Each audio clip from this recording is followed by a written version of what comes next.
Now, the Power Progress communication formula is especially important when it comes to building confidence and driving motivation in your students. There are, however, a couple of other issues I think are important to touch on when it comes to being both an efficient and effective communicator.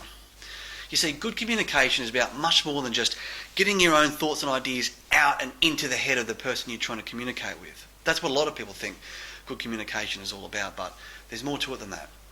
Just remember that we have two ears and one mouth for a reason. Effective communication, therefore, is 2 parts listening and 1 part speaking. An effective communicator, therefore, spends twice as much time and energy trying to understand, listen to, and anticipate the thoughts of the person they're communicating with than what they do simply trying to get their own thoughts into that person's head. There's 3 important pieces of advice that I think everybody could benefit from to become a more effective communicator. The first is to just spend more time listening to the person that you're communicating with. Listen to what their goals are. Listen to what their dreams and their hopes are. Listen to what their fears and their concerns are. The second thing is to read between the lines. Quite often people won't be completely open and honest with you about what they're really thinking or how they're really feeling about something until they are really comfortable and trust you. So a good trick, therefore, to make yourself a more effective communicator is to anticipate what is likely going on inside the mind of the person you're communicating with. Anticipate what are they likely to think about something before they even open up and tell you about it. The other thing to remember is that we all want to feel that people understand us, and yet most people have more difficulty articulating their thoughts into the right words than what they would like to.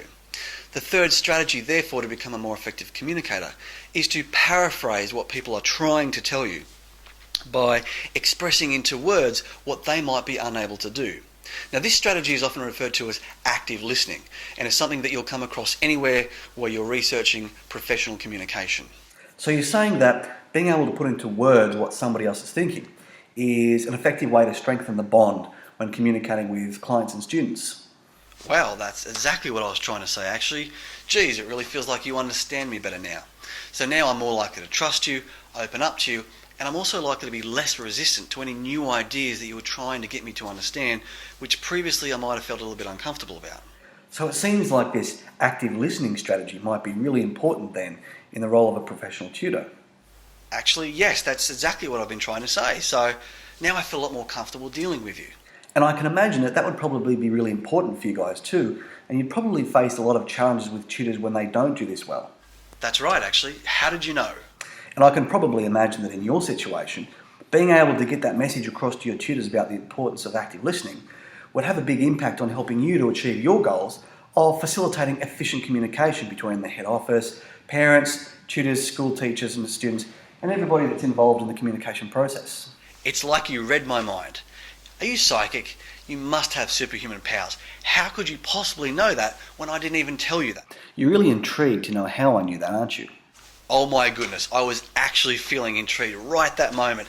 How could you possibly have known how I was feeling unless I told you? You must be reading my mind. No, I'm not reading your mind, but you would like to know how I'm doing this, wouldn't you? Yes, that's actually exactly what I wanted to know just then. Please share it with me. Okay, so here's the trick. I just anticipate what you're likely to be thinking about something simply by imagining what I'd likely be thinking or feeling about that thing if I were in your situation. It's not magic, it's not mentalism, it's not psychic powers, it's just this little thing called empathy. I see. So what you're saying is that just by thinking about what the other person you're communicating with is likely to be thinking or feeling about something can make us a much more effective communicator. Actually, yes, that's exactly right. Wow, it really feels like you understand me now. Alright, so look, the point I'm trying to make here is this. Just by trying to see the world through the eyes of the person you're communicating with, that alone can make your communication hugely more effective. Now look, the big problem here that some people face when trying to do this is when trying to see the world through the eyes of somebody else, what a lot of people make the mistake of doing is seeing the world through the eyes of the other person in the way that they think the other person should see the world, or seeing through the eyes of the other person in a way that they would like the other person to see the world. In other words, projecting their own desired reality onto the other person and thinking, well, they should think this way, or I would like them to think this way, rather than being able to step outside themselves and going, okay, well, if I were that person, I would understand why they might see things differently. The thing to remember is that a lot of the clients and students you'll be dealing with might be a little bit uncomfortable or even intimidated by you at first, and might sometimes be a little bit reluctant to open up and show you how they're really thinking and feeling about something. Wouldn't it therefore be helpful if someone that you knew could share with you some secret insight into the world of the parent, so that way you're better equipped to be able to anticipate how they're likely to think, feel and respond to certain situations? So let me give you some examples. It's very common in situations where the tutors might have been a bit late, they might have turned up empty-handed, they might have had to shift the lessons around a bit, they most significantly forgot to log into TeachWorks to tick off their lessons that week. And because the parents are trying to be polite and nice, obviously they'll often say, oh, that's okay, look, I understand, it's no big deal, we understand you're busy. But what you've got to remember is what they're showing you is often very different to what's actually going on behind the scenes. And often the story that they relate to me on the phone is a very different one to what they're telling the tutor in person, because they're trying to be polite.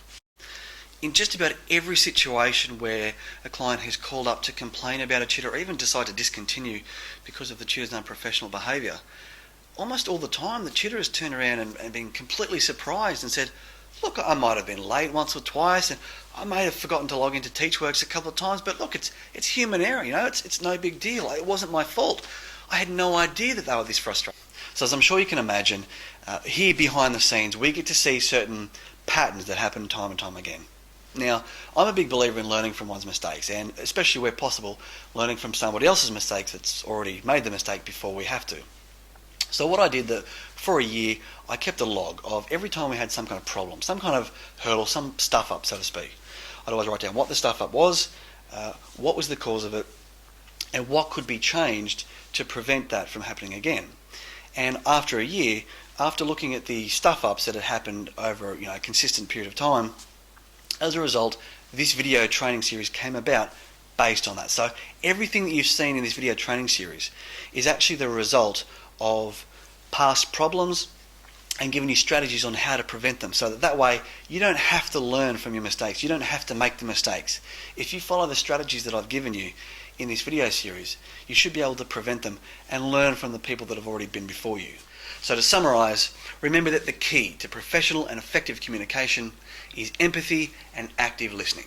Where possible, put yourself in the position of the people that you're trying to communicate with to better understand their needs and anticipate their responses, because people won't always be so overtly open in showing you how they really think and feel. And when trying to understand the world or anticipate the perspective of the clients that you'll be dealing with, remember, everything in this training series is here for a very good reason. Follow everything in this training series step by step, and you simply cannot go wrong. Now, the only other thing you'll need to know about professional communication, specifically in this role as a home tutor, is that time is of the essence. So now that you know how to be an effective communicator, in the next video we're going to wrap up this topic of communication by looking at how to be an efficient communicator. See you soon.